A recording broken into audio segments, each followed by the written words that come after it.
jalan-jalan, bawa tim, wah keren itu. Setelah itu tinggal artikel, karena suaranya begitu dahsyat ya, dahsyat banget ya. Puji Tuhan. Tadi kita dengar tentang wanita Samaria berjumpa dengan Yesus, dipulihkan, menerima air hidup, tidak haus lagi. Iya kan? Apa yang dilakukan dia setelah itu? Ini penting sekali. Coba kita pikir ya. Kita coba berpikir sebagai orang Kristen. Indonesia sudah merdeka 80 tahun.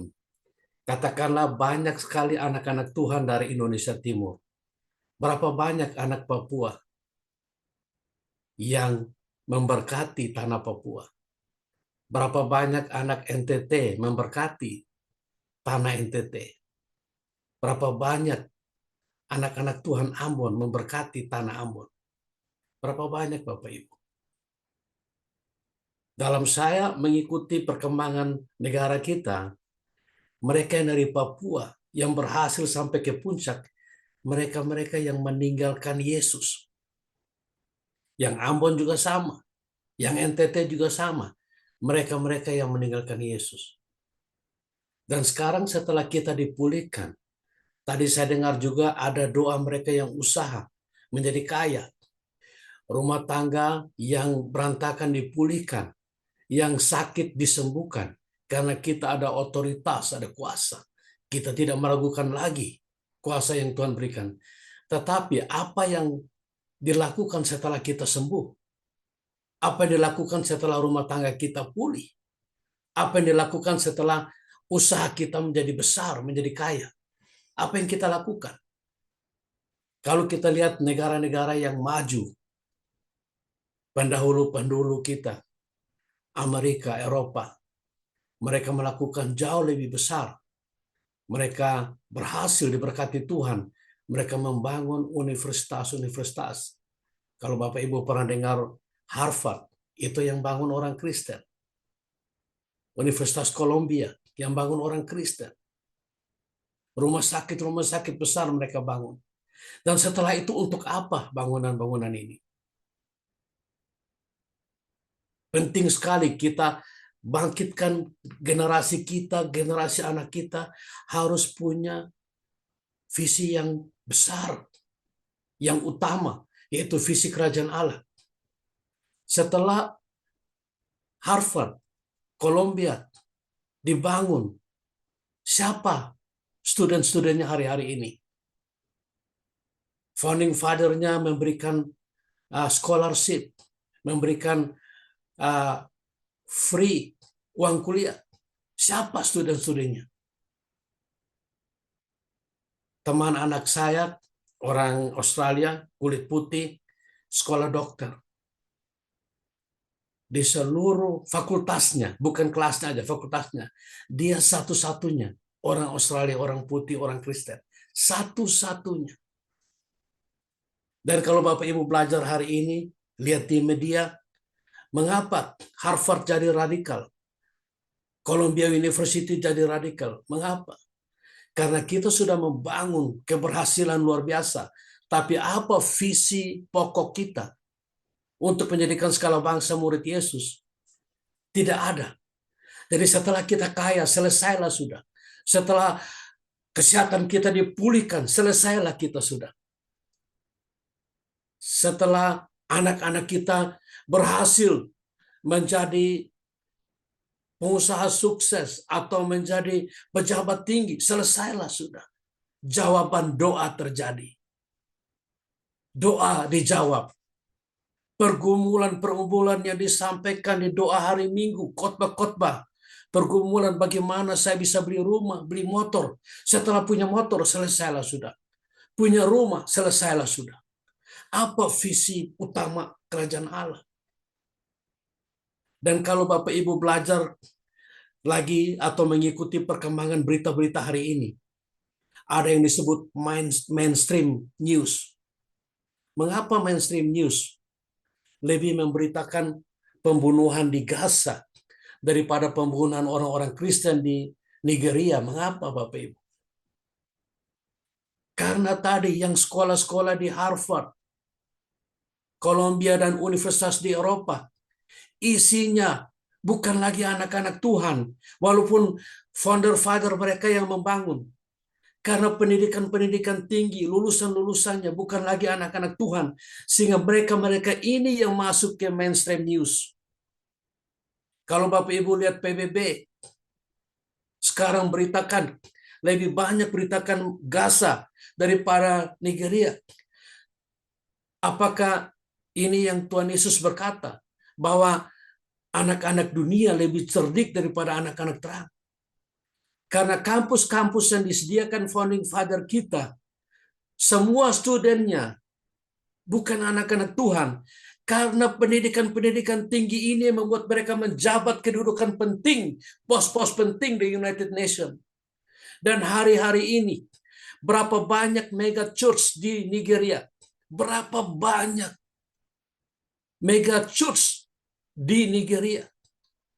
Berapa banyak suara mereka untuk membela Kristen yang dibunuh, di persecution?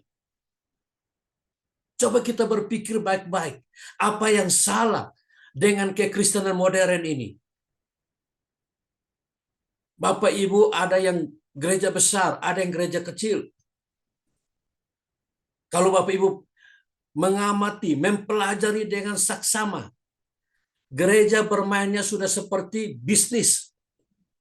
Saya pernah tanya, saya kebetulan menginjil dengan orang-orang biasa. Mereka punya peternak ayam, ada yang peternak sapi, ada yang sapinya cuma 2 ekor, ada yang ayamnya mungkin sampai 50.000. Tetapi mereka bilang, kami dibunuh oleh konglomerat yang punya peternak ayam lebih besar. Mereka membanting harga, sehingga kami pengusaha-pengusaha kecil harus gulung tikar. Apakah mega church bermain game yang sama? Membunuh pendeta-pendeta kecil, gulung tikar semuanya. Apa yang kita lakukan? Coba kita pikir baik-baik. Apakah anak-anak kita bangun untuk punya visi menjadikan segala bangsa murid Yesus? Kita sebagai hamba-hamba Tuhan memikirkan kerajaan Allah, visi yang lebih besar, tidak lagi membangun kerajaan sendiri. Kita berdoa untuk jiwa-jiwa, tidak hanya memenuhi gerejaku, organisasiku, tapi bagaimana dunia menjadi terang sehingga gelap makin tersingkir, karena semakin banyak lampu-lampu kecil dilahirkan, lampu-lampu kecil dilahirkan, yaitu satu jiwa bagi Yesus, satu jiwa bagi Yesus yang memiliki visi generasi ke generasi, supaya setelah kita meninggalkan dunia ini, generasi-generasi kita melanjutkan visi yang besar. Bapak Ibu, coba kita lihat kembali apa yang terjadi dengan Israel. Israel memiliki Allah Abraham, Ishak, dan Yakub. Israel dikepung oleh bangsa-bangsa yang membenci dia. Kalau Israel hanya berdoa, tidak punya rudal patriot, teknologi yang maju, bagaimana untuk menghadang rudal-rudal lawan? Dan bagaimana anak-anak Tuhan, anak-anak Israel Perjanjian Baru, apa yang Tuhan berikan kepada kita? Kita semua percaya, takut akan Allah awal hikmat. Apa yang kita gunakan hikmat kita ini, bagaimana menggunakannya? Kita tahu bahwa tuaian banyak, pekerja sedikit. Kenapa kita tidak cerdas, cerdik, dan berhikmat? Menciptakan, melahirkan pekerja-pekerja yang banyak. Karena tuaian harus dikerjakan, bukan didoakan saja. Tidak cukup didoakan, Bapak Ibu. Nah, ini kita mulai pikirkan. Dan mulai pendidikan kita ambil alih kembali. Ambil alih kembali, Bapak Ibu. Ya, mulai pikirkan bagaimana perkembangan negara kita. Kerajaan Allah, kerajaan kita. Mulai pikirkan lebih besar. Saya memberi contoh yang sederhana sekali, Bapak Ibu. Kalau kita lihat belakang lagi, ke belakang, ke ratusan tahun yang lalu, Indonesia seperti apa? Indonesia ratusan tahun yang lalu, 100 tahun yang lalu. Waktu masih dijajah Belanda. Satu perkara kecil aja, gula pasir, Indonesia ekspor bagi dunia. Setelah 80 tahun merdeka, Indonesia impor gula. Bapak Ibu bayangkan, mana peran anak-anak Tuhan? Mana peran anak-anak Tuhan? Mana pendidikan-pendidikannya? Mana kepemimpinan-kepemimpinannya? Mana influencernya? Allah berkata, kamu adalah terang bagi dunia, terang dunia. Dunia gelap. Dan kita masih bergumul, ya. Bapak Ibu, saya mohon maaf, Bapak Ibu kalau dengar 90% khotbah hari Minggu. Bagaimana Tuhan belum menjawab doa? Apa-apaan? Bagaimana dengan pergumulan ekonomi? Apa-apaan? Kita ini jauh lebih dahsyat dari itu. Kita lihat pendiri-pendiri kita. Mereka mati bagi Yesus, disalibkan kepala di bawah, digoreng di minyak. Mereka tidak takut bahaya, Bapak Ibu. Ini yang bicara tentang perjanjian baru, belum lagi perjanjian lama. Mereka jadi pemimpin bangsa-bangsa. Lihat Sadrak, Mesak, Abednego, Daniel. Dan mereka ambil risiko, dibakar hidup-hidup. Walaupun tidak mati, dimasukin ke kandang singa. Bapak Ibu, tolong yang hamba Tuhan, stop untuk khotbah-khotbah makan minum pakai. Kita lebih dahsyat dari situ. Kalau kita lihat musuh kita masa lalu, Joshua dan Kaleb, idola saya, musuh seperti bangsa Enak, mereka telan hidup-hidup dalam iman. Apakah kita hanya persoalan pergumulan? Iya, kalau kita sudah jadi kaya, buat apa kekayaan itu? Buat apa? Mulai memikirkan kerajaan Allah, mulai memikirkan memutihkan bangsa-bangsa dengan Injil. Aduh Bapak Ibu, bagaimana Bapak Ibu? Kita NTT, Papua, Ambon, kita punya tanah begitu luas. Coba kita bayangkan, kok Cina bisa tanam kedelai, impor tempe kering ke Indonesia? Apakah mereka yang non-Kristen lebih berhikmat, lebih diberkati Tuhan? Coba kita pikirkan sebagai gereja, sebagai anak-anak Tuhan. Saya tidak percaya iblis lebih cerdas dari Allah. Saya tidak percaya iblis belum dikalahkan. Saya tidak percaya kalau iblis menguasai kerajaan Allah. Saudara dan saya otoritasnya luar biasa. Apa yang saya ikat di bumi terikat di sorga. Saudara paham itu. Yesus dalam hidup di dunia, dia menghadapi badai. Dia tenangkan badai dengan otoritas, kewibawaan. Petrus dengan berbicara seperti orang yang pendidikan tinggi, menobatkan ribuan orang, padahal dia tidak sekolah. Kepintaran-kepintaran supranatural sudah Tuhan bangkitkan bagi saudara dan saya. Apa yang kita gunakan untuk ini? Bagaimana kita bisa memikirkan perkara-perkara yang besar untuk memberkati kerajaan Allah, untuk memikirkan lebih luas. Bapak Ibu, saya mau beritahu satu hal. Rahasianya adalah percaya bahwa iblis sudah dikalahkan. Dia hanya bisa memanipulasi dan menipu di pikiran-pikiran manusia. Sehingga memang kita harus membarui. Saya ambil contoh, Bapak Ibu. Sekali lagi saya mohon maaf.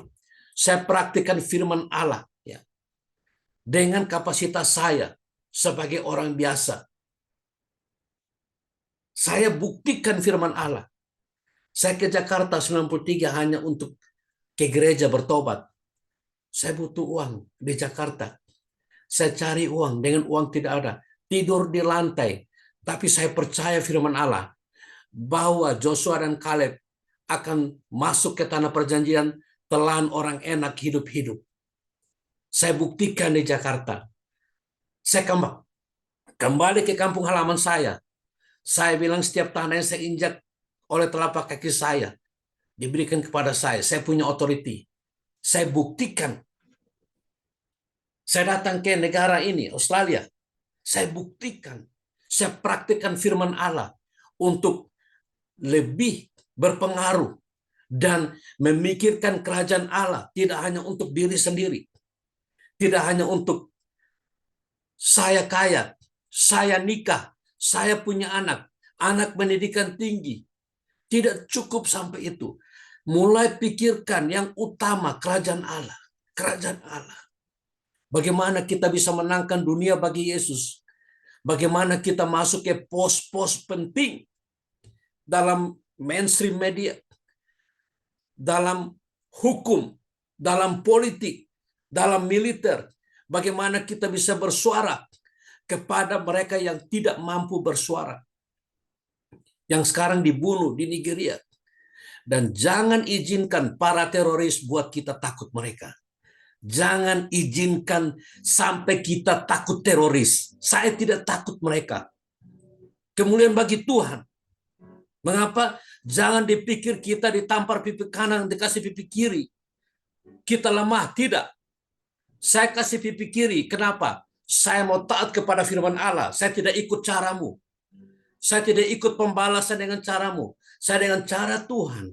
Tapi kita punya otoritas untuk masuk ke ranah hukum, ranah politik, ranah media, untuk bersuara. Bagaimana abad 21, saudara kita, saudari kita dianiaya, kita Kristen diam. Mega church yang kumpul semua resources keuangan, resources jiwa-jiwa yang bertalenta, semua dikumpulkan di mega church. Apakah mereka yang miskin dianggap taat kalau mereka bisa menjadi aser? Atau mereka yang kaya dianggap taat karena lebih mengasihi perpuluhan? Atau mereka mau melakukan sesuatu bagi dunia ini, untuk jadi terang bagi dunia ini? Tuhan Yesus memberkati.